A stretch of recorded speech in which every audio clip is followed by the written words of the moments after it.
చెప్పింది ఏంటంటే ఇక్కడ టెంపుల్ కావచ్చు, చర్చ్ కావచ్చు, మస్జిద్ కావచ్చు ఒకటి కట్టుకోవడానికి అన్నారు.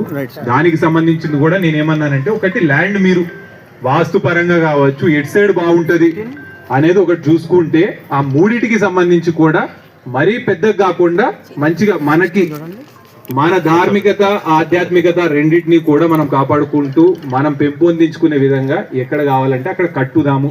దానికి ఎటువంటి ఇబ్బంది లేదు, శాంక్షన్ ఇస్తామని కూడా చెప్పుకున్నాం.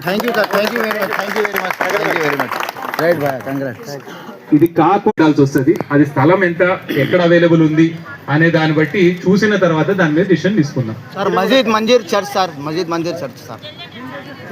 జనరేటర్ ఒకటి చెప్పారు, జనరేటర్ కి సంబంధించి లోడ్ ఎంత అవసరం ఉంటది ఏంటి అనేది చూసిన తర్వాత ఎన్ని జనరేటర్లు కావాల్సి వస్తుంది అంటే వాళ్ళు అడిగే అంశం ఏంటి అంటే లిఫ్ట్ కరెంట్ పోయింది అన్నప్పుడు ఏదో ఒక ఫ్లోర్ కు వచ్చేసి అది ఆటోమేటిక్ గా డోర్ ఓపెన్ కావాలన్నారు. కొన్ని చోట్ల అవుతుంది, కొన్ని చోట్ల అవ్వట్లేదు అన్నారు. సో మనకి ఎక్కడైతే జనరేటర్ లేకపోవటం వల్ల లిఫ్ట్ అనేది ఓపెన్ కావట్లేదు